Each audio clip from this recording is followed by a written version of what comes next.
Bonjour à tous, ravi de vous retrouver sur Sport 365 pour ce nouveau numéro de Sport Business, votre rendez-vous pour tout savoir sur les enjeux économiques du sport grâce au quotidien Les Échos et grâce à Christophe Paliers qui nous fait l'amitié d'être avec nous encore aujourd'hui. Bonjour Christophe. Bonjour David. Alors aujourd'hui Christophe, on va parler de la Formule 1 qui a repris récemment avec le début de la saison 2015 et le Grand Prix d'Australie. On va en profiter donc pour présenter la saison et ses enjeux, des enjeux très importants tant au point de vue sportif qu'économique.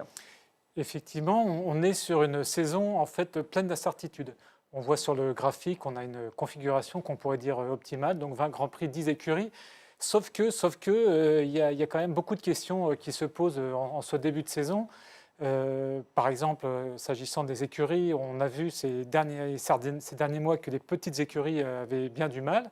L'écurie russe Marussia est finalement sur les courses parce qu'elle a été entre-temps renflouée par un investisseur britannique, mais on ne sait pas trop quelle est la solidité du projet. Caterham a disparu au mois de février, donc tout ça fait qu'il y a quand même quelques interrogations sur les écuries et puis aussi sur les Grands Prix, parce que dans ces 20 Grands Prix, il y a notamment un Grand Prix d'Allemagne dont on se demande bien s'il va vraiment être joué, puisqu'on ne sait pas aujourd'hui si ça sera Nürburgring ou Hockenheim, et le patron de la Formule 1, Bernie Ecclestone, disait il y a peu, c'est mort parce que pour l'instant les discussions n'ont pas abouti, donc beaucoup d'interrogations globalement sur la Formule 1, avec par ailleurs des enjeux majeurs, puisque Red Bull laisse entendre que peut-être qu'elle ne va pas poursuivre l'aventure. Il y a beaucoup d'interrogations en fait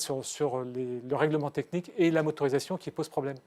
Beaucoup d'interrogations, mais on l'a vu, un marché quand même très, très porteur, 1,5 milliard de chiffre d'affaires pour la Formule 1 envisagé cette année. Alors 10 écuries, on l'a dit, en course avec des moyens très différents. On va le voir notamment lorsqu'on se compare aux grands favoris, l'écurie Mercedes qui dispose d'un budget largement supérieur, vous le découvrez, à ses concurrents. Effectivement, Mercedes écrase la concurrence avec Ferrari. Il faut quand même préciser qu'on a deux écuries qui produisent et le châssis et le moteur. Ce sont les deux plus grosses, Mercedes et Ferrari. Donc ça gonfle un peu les chiffres. On est là sur des estimations parce que le monde de la Formule 1 est un monde un peu opaque. Et on a l'impression qu'il est même toujours plus finalement. Mais cela étant, on a quand même une hétérogénéité du plateau.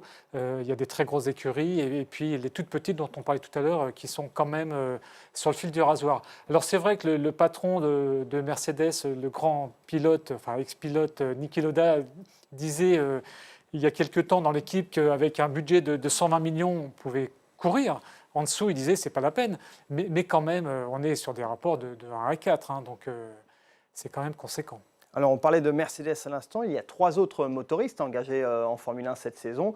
Honda, Ferrari et Renault. Cela nous fait donc en tout 4 constructeurs qui sont tous là en fait pour conquérir de nouveaux marchés. On va le voir finalement avec la part des pays et des nouveaux pays, des nouveaux marchés, des pays émergents, qui est quand même très importante. 40% de pays émergents sur le calendrier des Grands Prix cette saison.